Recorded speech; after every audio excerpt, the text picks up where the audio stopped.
கணவன் மனைவி இவர்களினுடைய காதலில் எவ்வளவு ஆழம் இருக்கிறது என்பதை உணர்த்தும் ஒரு சிறு கதையாக எண்ணில் பாதி நீ என்கிற கதையின் மூலமாக உங்களை சந்திப்பதில் பெருமகிழ்ச்சி அடைகிறேன். ஒரு ஊரில் தன் மனைவியின் முதல் பிரசவத்திற்காக அவள் தாய் வீட்டிற்கு அழைத்துச் செல்கிறான் ஒரு ஏழை விவசாயி. வாகன வசதி இல்லாத காலம் அது. கடும் வெயிலின் காரணமாக கர்ப்பமான மனைவிக்கு தண்ணீர் தாகம் எடுக்கிறது. ஆளில்லாத நடைபாதையில் என் கணவர் தண்ணீருக்கு எங்கே செல்வார் என்று அதை கணவனிடம் சொல்லாமலேயே வருகிறாள்.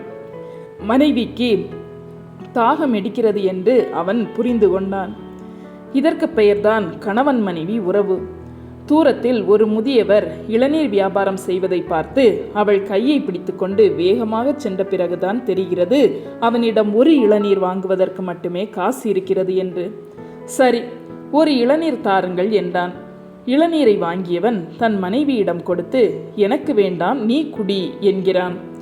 எனக்கு மட்டும் என்றால் வேண்டாம், நீங்கள் குடித்துவிட்டு தாருங்கள் என்றாள் அவள். இறுதியில் மனைவியை குடிக்க வைத்தான். ஆனால் அவளோ, என் கணவர் எனக்காக காடு மலையெல்லாம் வேலை செய்பவர், அவர் குடிக்கட்டும் என்று குடிப்பது போல் நடித்து கொண்டிருந்தாள். இளநீர் கணவன் கைக்கு வந்தது.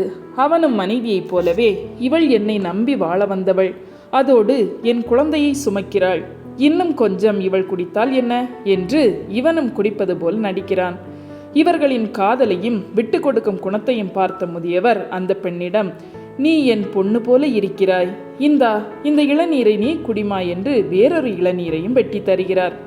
கணவனின் அனுமதியோடு தாகம் தீர குடித்துவிட்டு அவன் மார்பில் மெதுவாக சாய்ந்து கொண்டு, என்மேல் இவ்வளவு பாசமா என்பது போல் அவள் பார்க்கிறாள்.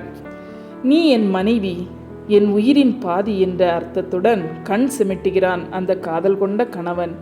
இப்போது அன்பு என்ற ஒன்றும் விட்டு கொடுக்கும் குணமும் இருந்ததால் ஒரு இளநீர் வாங்க இருந்த காசுக்கு 2 இளநீர் கிடைத்தது. ஆம் நண்பர்களே, இவ்வுலகில் எல்லா உயிரும் அன்பிற்காகத்தான் இயங்குகிறது. என்ன பிரச்சனை என்றாலும் கணவன் மனைவிக்குள் விட்டு கொடுத்தலும் ஒருவர் குறையை மற்றவர் மறைத்து வாழும் வாழ்க்கையும் நன்றாக, அதுவும் சொர்க்கத்துக்கு ஈடாகாது என்பது தான் இந்த கதையின் மூலம் விளங்குகிறது. இப்படிப்பட்ட அழகான சுவாரஸ்யமான கதைகளை கேட்பதற்காக எங்களோடு சிறகின் நிழலில் பயணம் செய்யுங்கள்.